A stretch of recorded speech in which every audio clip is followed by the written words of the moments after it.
Hi everyone! Today we're going to be going over the Caseta wireless dimmer kit with Smart Bridge Pro installation. As you can see, we have a pretty simple box right here. It comes with 3 key components, all that connect to your smartphone. So let's get started. Alright, we've opened the box with the materials and we see our dimmer here, our remote, and our Smart Bridge Pro. So I also noticed that with the box, these appliances work with the Apple HomeKit. So I went to the App Store and made sure the user of the home had that downloaded to use the devices. Now that I've downloaded the Apple HomeKit application to my smartphone device, I will need to add our Smart Bridge Pro device to it. So in order to do so, I'm going to take out my Smart Bridge Pro device, as seen here, make sure to plug it in to an outlet, and also connect it to your customer's Wi-Fi router before adding it on the application, which I'll show shortly.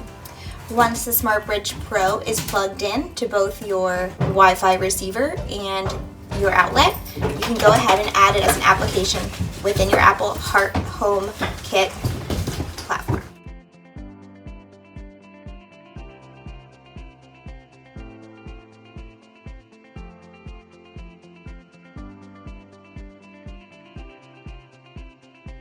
This is my electrician, Bob. Me as the customer decided to install the Caseta wireless automatic light to my recessed lighting in my living room here, and he's going to walk us through how to actually do the installation and wiring. Okay, very simple application as far as the installation of the controller.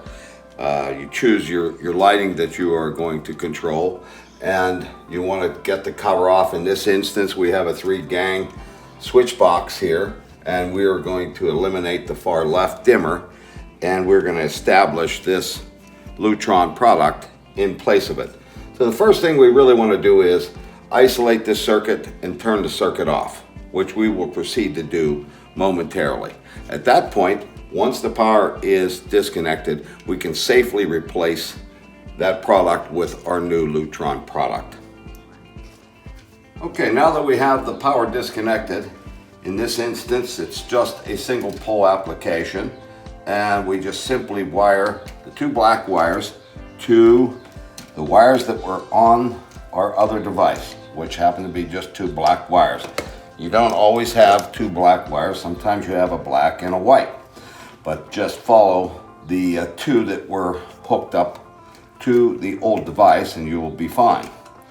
And simply put wire nuts on those wires that used to wrap around screws, just like that.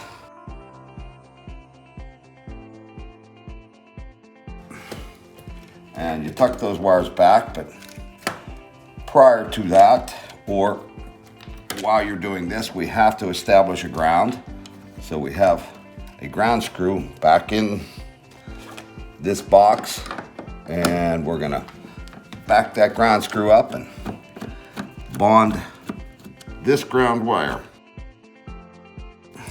Sometimes you have wires back there for ground, and sometimes you don't.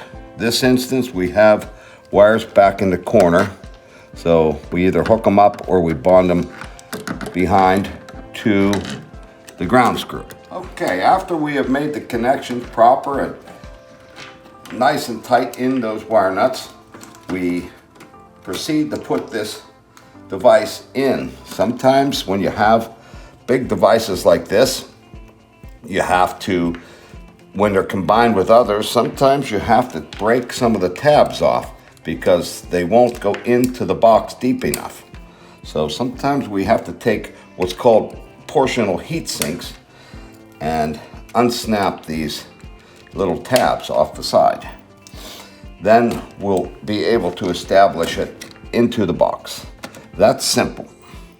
Okay, so now that we have installed our controller, we are, in this instance, with the 3-gang together, we kind of put that plate on there and make sure that all the screws are in alignment. Sometimes you have to adjust the devices.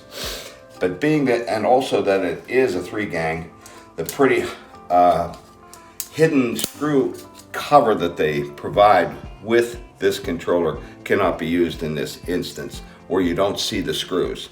You can custom order or order 3-gang covers that would hide the screws as well.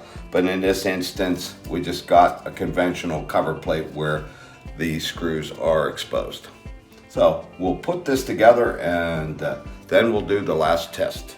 Okay, now we're at the final stage, which is that our receiver and our remote are put together and programmed to where all parts function. As you can see, there's a quick release or a button which will strobe the lights off and a button to strobe the lights on. And as well, we can do that from our remote, which is just a great idea. And as well, we can lower the settings to a preset or what we want so that we get the light that we need or want. But this is really a great idea for being that you can control this from your phone.